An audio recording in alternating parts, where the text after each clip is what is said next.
আসসালামু আলাইকুম। সবাই কেমন আছেন?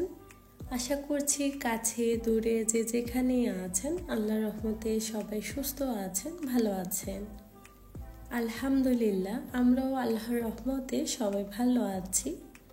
নতুন দিনে নতুন আরও একটা ডেইলি ব্লগ দেখার জন্য আপনাদের সবাইকে ওয়েলকাম করছি। প্রতিদিনের সকালের সেই ব্যস্ততা, রান্নাঘর গুছানো, কাজকর্ম করা, সকালের নাস্তা বানানো, এই দিয়ে কিন্তু গৃহিণীদের সকালটা শুরু হয়। রোজকার কাজকর্ম তো চলতেই থাকে প্রতিদিন, আর যেদিন ভিডিও করি ওই দিনের কাজকর্মগুলো আপনারা শুধু দেখেন, আর আজও সেটাই চলছে। সকালবেলা প্রথমে চলে এসেছি রান্নাঘরে। আসলে ঘুম থেকে ওঠার পর প্রথমে কিন্তু হাত মুখ ধুয়ে ফ্রেশ হয়ে রান্নাঘরে আসতে হয়। তো ছেলেকে টিফিন বানিয়ে দিলাম, ও স্কুলে চলে গেছে। তারপর আমি চুলাটাকে একটু ভালোভাবে পরিষ্কার করে নিয়েছি। রাতে ঘুমাতে যাওয়ার আগে প্রতিদিনই আমি রান্নাঘরটাকে ভালোভাবে পরিষ্কার করে যাই। তারপরও সকালে রান্নাবান্না করার আগে আবারও একটু ভালোভাবে মুছে পরিষ্কার করে নিই। টুকটাক ময়লা থাকলে ওগুলো পরিষ্কার হয়ে যায়। এখন সকালে নাস্তা বানিয়ে নিব। গতকাল রাতে আমি ভেবে রেখেছিলাম যে সকালে আমি আলু পরোটা বানাবো। প্রায় দিন তো সেই ব্রেড পাউরুটি খাওয়াই হয়, আজকে না হয় একটু অন্যভাবেই নাস্তাটা করব। তো রাতেই আমি ডোটা রেডি করে রেখেছিলাম, আলুর পুরগুলো দিয়ে এরকম করে বানিয়ে রেখেছিলাম। তো এখন জাস্ট নর্মাল ফ্রিজ থেকে বের করে নিয়েছি খানিকক্ষণ আগে। তো এখন এগুলোকে বেলে তারপর আমি বানিয়ে নেব। মাঝে মধ্যেই কিছু কিছু কাজ অনেকটা সময় প্রয়োজন হয়, যেমন এখন যদি আমি সব কাজটা করতে যেতাম বেশ অনেকটা সময় লাগতো। তো আগে থেকে আমি করে নিয়েছিলাম, জাস্ট এখন শুধুমাত্র রুটিগুলো একটু বেলে নিচ্ছি, তারপর তাওয়ায় ছেঁকে নিব। প্রতিদিন সকালে একই নাস্তা খেতে একদমই ভালো লাগে না, সে হোক ছোট বা বড়। মাঝে মধ্যে একটু ভিন্ন রকম নাস্তা খেতে কিন্তু ভীষণ ভালো লাগে। তো আমিও মাঝে মধ্যে এভাবে হুটহাট কিছু একটা বানিয়ে নিই যখন খেতে ইচ্ছে করে। যখন একদমই ভালো লাগে না, ওই আর কি ইজি নাস্তা, ব্রেড পাউরুটি দিয়ে চা দিয়ে খেয়ে নিই বা ডিম দিয়ে কিছু একটা হলেই হয়ে যায়। আমি পরোটাগুলোকে বানিয়ে নিয়েছি। তো এখন একটু ছেঁকে নিব। আসলে প্রতিদিনের ব্যস্ততার মধ্যে কিন্তু এভাবে করেই অনেকটা সময় চলে যায়। টুকটুক করে সংসারের অনেক কাজ গুছিয়ে নিতে হয়। তার উপর আমাদের তো যাদের বাচ্চারা স্কুলে যায় তাদের তো আরও বেশি ব্যস্ততা থাকে। তো সব মিলিয়ে সকালের সময়টা কিন্তু বেশ ঝামেলাই কাটে। ঝটপট করে চাচ্ছিলাম যে নাস্তাটা বানিয়ে একটু বসে আরাম করে খাবো। বর্তমান সময়ে সব কিছু মিলিয়ে জীবনযাত্রা বেশ কঠিনই হয়ে পড়েছে। যত দিন যাচ্ছে এটা যেন আরও বেড়েই চলেছে। তার পাশাপাশি জিনিসপত্রের দাম এতটা পরিমাণে বৃদ্ধি পাচ্ছে, সেই সাথে দ্রব্যমূল্যের ঊর্ধ্বগতি, সব মিলিয়ে মনে হয় যে কুল কিনারা নেই। খরচের কোনো কমতিই নেই, খরচটা যেন দিন দিন আরও বেড়েই চলেছে। এতে করে আমরা অনেক বেশি টেনশনে পড়ে যাই। এগুলো চিন্তা করলে প্রথমেই যেটা মাথায় আসে যে আমরা এখন সঞ্চয়ী হব, বা আগে যতটুকু সঞ্চয় ছিল এখন তার থেকে একটু বাড়িয়ে সঞ্চয় করব, এরকমটাই আমরা সবাই আশা করে থাকি। যার যার ইনকাম অনুযায়ী প্রতিটা সংসারে একটা নির্দিষ্ট বাজেট থাকে, যেটার মধ্যে আমরা প্রায় চলার চেষ্টা করি বা বাজারটা করার চেষ্টা করি। এর বাইরে কিছুটা বেশিও হতে পারে, আবার কিছুটা কম। সবার ক্ষেত্রে আসলে সমান হয় না। কারো ক্ষেত্রে তার বাসায় শুধু আয় করার জন্য একজনই থাকে, আবার কারো ক্ষেত্রে তার থেকেও বেশি। কারো বাসায় তার বাবা আয় করছেন, আবার কারো বাসায় তার হাজবেন্ড, আবার কারো কারো ক্ষেত্রে দেখা যায় তার ভাই, অথবা কারো ক্ষেত্রে তার ছেলে। সে যেই হোক, যেভাবেই হোক, এনারাই আয় করে থাকেন। এর মধ্যে থেকে কিছু টাকা খরচ করেন, তার পাশাপাশি কিছু টাকা জমাও করেন। আমরা সাধারণত সব গৃহিণীরাই চাই যে কোনো একটা বিপদ আপদে বা সংসারের প্রয়োজনে যেন আমরা কিছু টাকা দিতে পারি বা কিছুটা হলেও উপকারে আসতে পারি, কিন্তু চাইলেও আমরা সহজে ওটা করতে পারি না। তবে যারা কর্মজীবী মহিলা আছেন তাদের ক্ষেত্রে টাকা জমানোর ব্যাপারটা অনেকটা সহজ হয়, আর যারা গৃহিণী আছে তাদের ক্ষেত্রে একটু কঠিন। তবে অসম্ভব কিছু নয়, আমরা আমাদের যে কোনো কিছু কেনাকাটা করার ক্ষেত্রে একটু সচেতন হতে পারি। যেমন যে কোনো বিলাসী পণ্য কেনার ক্ষেত্রে আমরা আমাদের স্বাদ ও সাধ্যের মধ্যে ব্যালেন্স করার চেষ্টা করব, এতে করে আমাদের জন্য অনেকটা সহজ হয়ে যাবে। আমার স্বাদ আছে কিন্তু সাধ্য নেই, তো সেক্ষেত্রে দেখা গেল আমি সেই জিনিসটা নাই বা কিনি। স্বাদ আছে কিন্তু সাধ্যের মধ্যে নেই, তো সেই জিনিসটা না কেনাটাই উত্তম, সেটা যে কোনো ক্ষেত্রেই হোক না কেন। বিলাসী পণ্য এমন, যদি এটা আমি না কিনি তাও আমার দিন চলে যাবে, এটা যদি নাও থাকে আমি দিন কাটিয়ে দিতে পারবো। তাছাড়া দেখা গেল যে এটা আমার সাধ্যের মধ্যে নেই, সেই মুহূর্তে না হয় আমি সেই জিনিসটা নাই কিনি।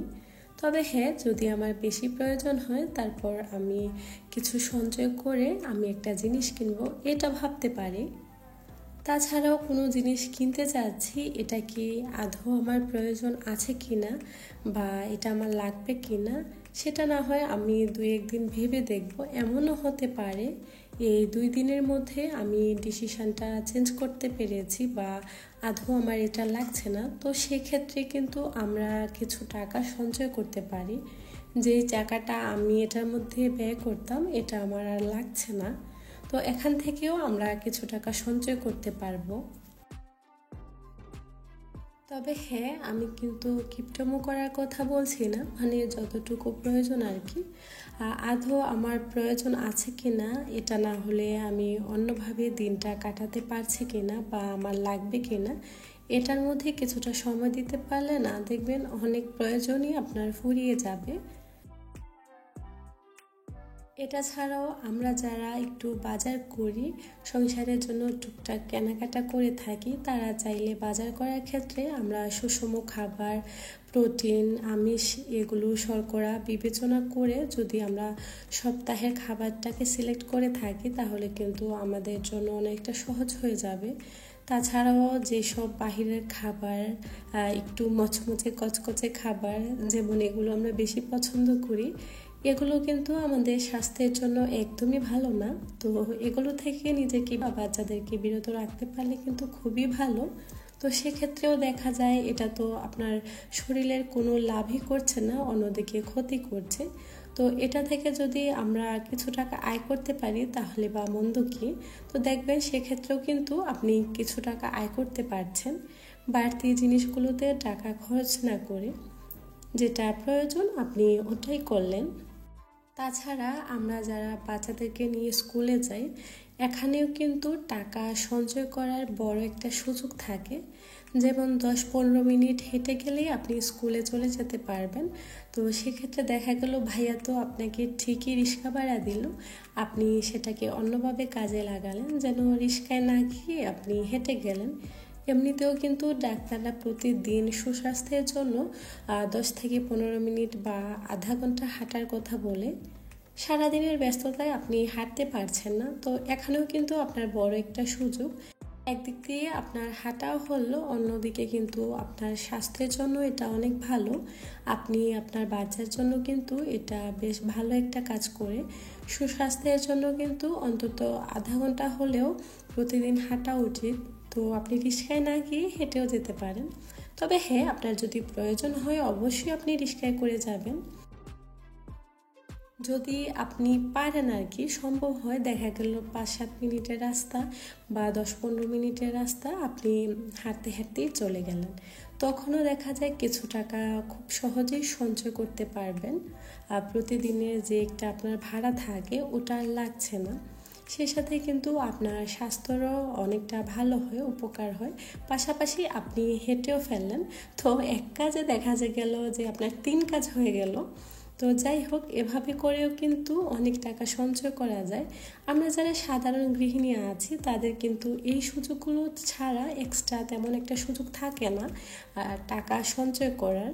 তো এভাবে করে কিন্তু বেশ কিছু টাকা সঞ্চয় করা যায়, যেটা আমরা নিজের শখ হোক বা নানান কাজে হোক বা সংসারের প্রয়োজনে হোক, এটা কিন্তু আমরা কাজে লাগাতে পারি।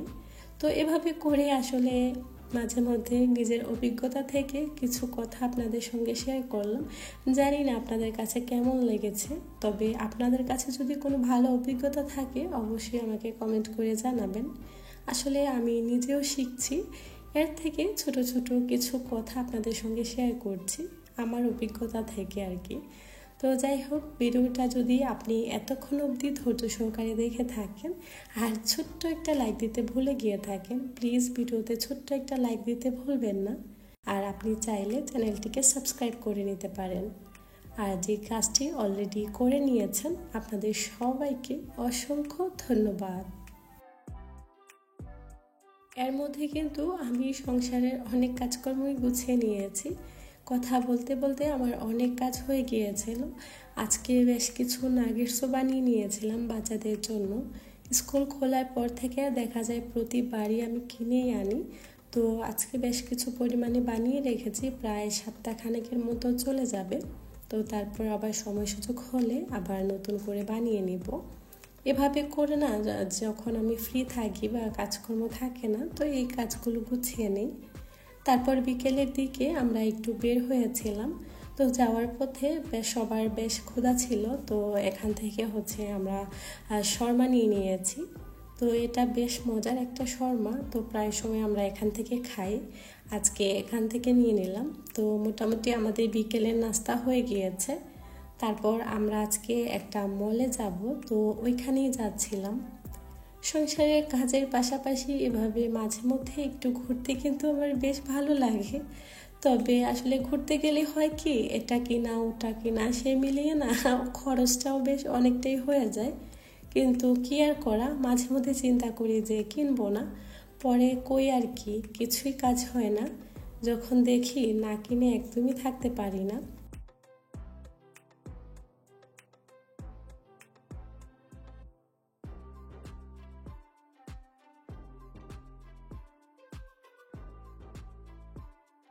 আমরা যারা একটু সঞ্চয় করি বা টুকটাক টাকা পয়সা জমাই, তারা টাকা পয়সা কোথায় রাখি?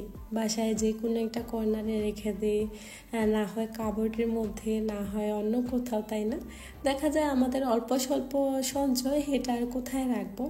যাদের ক্ষেত্রে একটু বেশি হয়ে থাকে তারা চাইলে একটু গহনা কিনে রাখতে পারেন। আসলে অত টাকা মনে হয় না হয়, আর যাদের হয় আসলে তারা তো অনেক গুণবতী সেই আপুরা। তো সঞ্চয় করে একটু গহনা কিনে রাখতে পারেন, বা সংসারে একটা প্রয়োজনীয় জিনিস যেটা না কিনলেই নয় সেটাও কিনতে পারেন। আবার দেখা যায় হঠাৎ করে অনেক সময় অনেক টাকা পয়সার প্রয়োজন পড়ে যায়, তো ওখানেও ব্যবহার করতে পারেন। আবার অনেক ক্ষেত্রে হাজব্যান্ডের কাজে লাগতে পারে, তো তাকেও দিতে পারেন। তবে হ্যাঁ, হাজব্যান্ডকে টাকা দিলে অবশ্যই তার থেকে বেশি নিতে হবে, তাহলে কিন্তু মোটেও হিসাব মিলবে না। যাই হোক, আমরা মার্কেটে চলে এসেছি। আসার পর এখানে টুকটাক আমি এটা সেটা দেখছিলাম, আর আমি এখানে ওপেনও দেখছিলাম, আর দেখলাম যে এখানে বেশ সুন্দর সুন্দরই ছিল। তারপর একটা নতুন ডিজাইনেরও দেখলাম, যেটাতে ভাত, গ্রিল, সেই সাথে কফি, মানে সব ছিল, 3-to-1 মতো ছিল আর কি। তো ওটাও দেখছিলাম। তারপর এই তো আমরা কেনাকাটা করতে চলে এসেছি। এখান থেকে টুকটাক বাজার করব, তারপর টুকটাক খাবার দাবার খেয়ে ইনশাল্লাহ বাসায় চলে যাব। এই তো এভাবেই আসলে সারাদিনের ব্যস্ততার কিছু অংশ আপনাদের সঙ্গে শেয়ার করেছি। সবার সুস্বাস্থ্য কামনা করে আজকের মতো এখানে বিদায় নিয়েছি। আল্লাহ হাফিজ, আসসালামু আলাইকুম।